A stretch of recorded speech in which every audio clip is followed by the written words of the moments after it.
Hello everyone, welcome back to my channel. बच्चों, आज हम करेंगे पद और शब्द में अंतर का सेकंड पार्ट।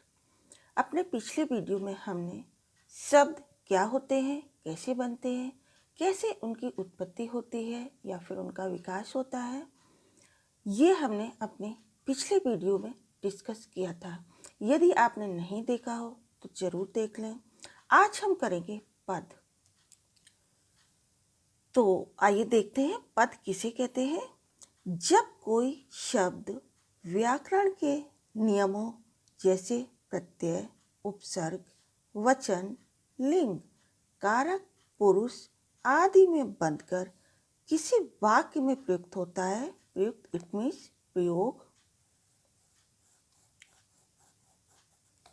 तो वह पद स्वतंत्र शब्द न रहकर पद बन जाता है।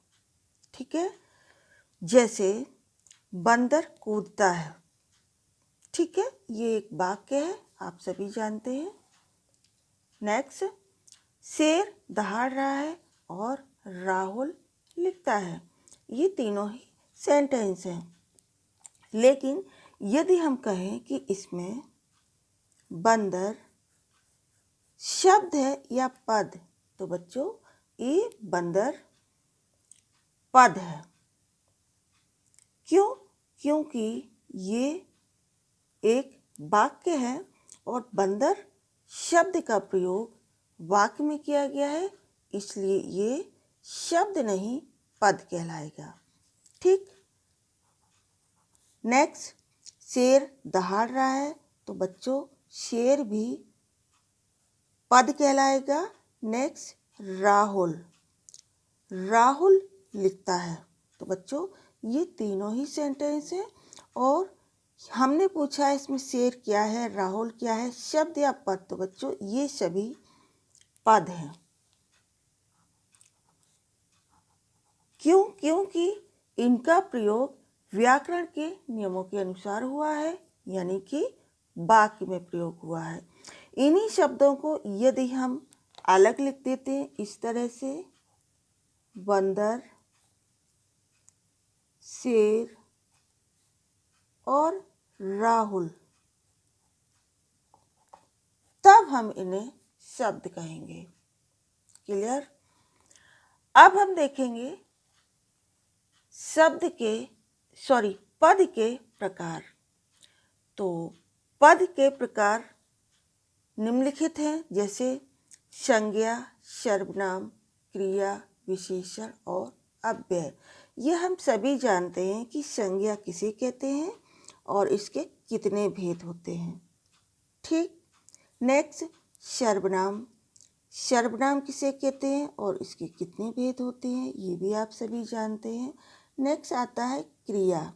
तो बच्चों क्रिया तो हम सभी जानते हैं। ठीक है, जैसे बंदर कूदता है, तो कूदना क्या हो गया? क्रिया। लेकिन क्रिया दो प्रकार की होती है, सकर्मक और अकर्मक। सकर्मक और अकर्मक क्रिया पर भी हमने अपना वीडियो बनाया है, यदि आपको नहीं पता हो तो आप उसे देख सकते हैं। नेक्स्ट आता है विशेषण। तो विशेषण भी हम सभी जानते हैं। ठीक। आगे अव्यय। तो अव्यय ऐसे शब्द होते हैं जिनका प्रयोग हम अपने सेंटेंसेस में करते हैं। ठीक है, ये वे शब्द होते हैं जिनमें लिंग, वचन, कारक, पुरुष आदि के कारण विकार उत्पन्न नहीं होता, यानी कि परिवर्तन नहीं होता, ये ज्यों के त्यों रहते हैं। जैसे हमने कहा अब सो जाओ। ठीक है, हमने कहा किंतु। तो ये ऐसे शब्द हैं, चाहे हम इनका प्रयोग स्त्रीलिंग में करें, पुल्लिंग में करें, एक वचन में करें, बहुवचन में करें, ये ऐसे ही रहते हैं। ठीक है, और ये 4 भेद होते हैं इसके, जैसे कि क्रिया विशेषण है, संबंध बोधक है, समुच्चय बोधक और विस्मय बोधक है। ठीक है, जैसे विस्मय बोधक में मैंने कहा हाय तुमने यह क्या किया, तो बच्चों इसमें हाय ज्यों का त्यों रहेगा। ठीक है, तो इस तरह से ये पद के प्रकार हैं। यदि कोई भी वाक्य इनमें से आता है और उसमें अंडरलाइन करके पूछा जाता है कि ये शब्द है या पद, तो बच्चों उसे आपको बताना है। यही आपका प्रश्न है, चाहे वो संज्ञा हो या सर्वनाम हो, कुछ भी हो। यदि उसके नीचे अंडरलाइन किया गया है और पूछा गया है कि बताओ ये क्या है, तो आपको उसका जवाब देना होगा। ठीक है, नेक्स्ट हम देखेंगे कुछ ऐसे ही उदाहरण। निम्न रेखांकित शब्द हैं अथवा पद।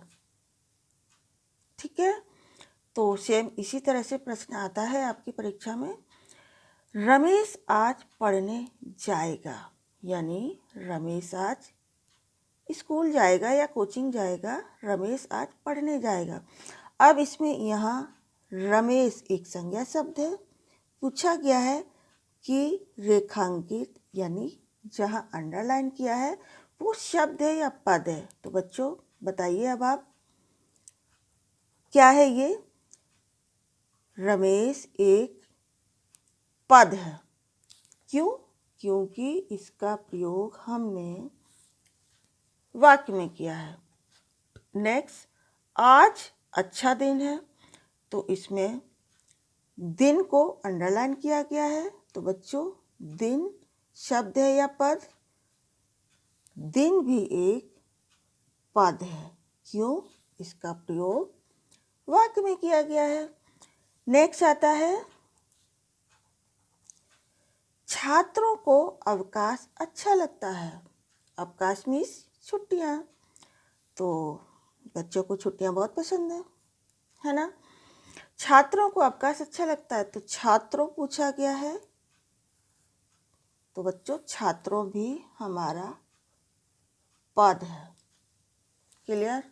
नेक्स्ट आता है राम शब्द है अथवा पद, बताइए अब आप। राम एक शब्द है। क्यों? क्योंकि यहाँ सिर्फ राम पूछा है और राम के आगे ना तो कोई क्रिया है, ना ही कर्म है, ना ही कारक है, ना ही विशेषण है, कुछ भी नहीं है। सिर्फ एक शब्द दिया है जो कि संज्ञा है। तो बच्चों राम एक शब्द है, पद नहीं है। क्लियर? नेक्स्ट आता है कमल, रमण, जल, यह शब्द हैं अथवा पद, तो बच्चों ये सभी शब्द हैं, इनको भी हम शब्द कहेंगे। आई थिंक अभी तक तो आपको क्लियर हो गया होगा कि शब्द और पद में क्या अंतर होता है। आइए फिर भी हम जान लेते हैं कि जब कोई शब्द स्वतंत्र रूप से प्रयोग में होता है तब वह शब्द की संज्ञा पाता है। Is that clear? जैसे रमेश, जल, कीचड़, अजय, इनमें कॉमा लगा हुआ है और ये सभी शब्द हैं, क्योंकि यदि हम कॉमा हटा दें तो भी इनका कोई अर्थ निकल कर नहीं आता है। रमेश अलग शब्द है, जल अलग शब्द है, कीचड़ अलग है, लेकिन वाक्य नहीं कहलाएगा। तो इसका मतलब क्या हुआ कि ये सभी शब्द हैं। लेकिन यदि हम इन्हें वाक्य में प्रयोग करते हैं, जैसे रमेश स्कूल गया, ठीक है, तो इसमें हमने पूछा रमेश क्या है, तो बच्चों रमेश एक पद है, क्योंकि इसका प्रयोग हमने वाक्य में किया है।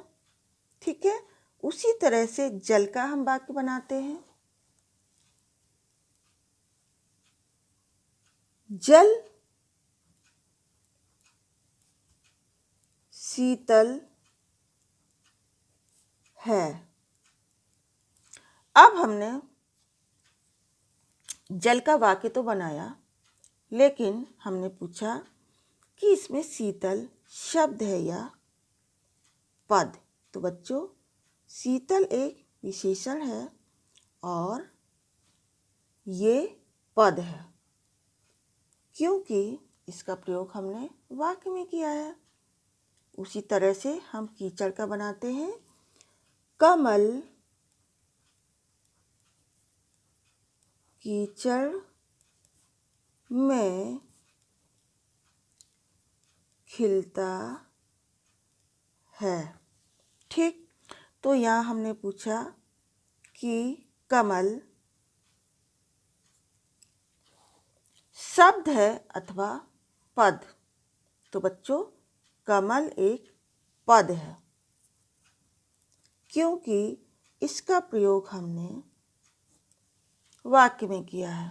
ठीक है, यदि हम पूछे कीचड़ क्या है, तो बच्चों कीचड़ भी पद है, क्योंकि कीचड़ का प्रयोग हमने वाक्य में किया है। अब आई थिंक आपको क्लियर हो गया होगा कि शब्द और पद में क्या अंतर होता है।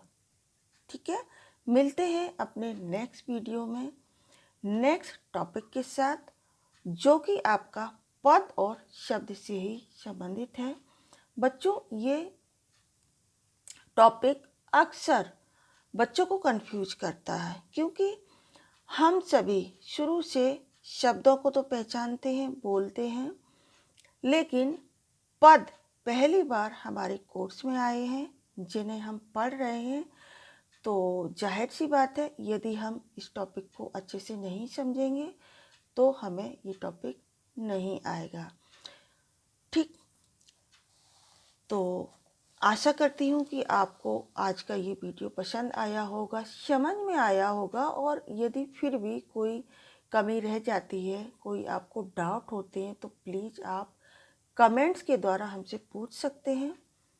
और कोई नया टॉपिक आप पढ़ना चाहते हैं, वो भी आप हमें कमेंट्स के द्वारा बता सकते हैं, हमसे पूछ सकते हैं।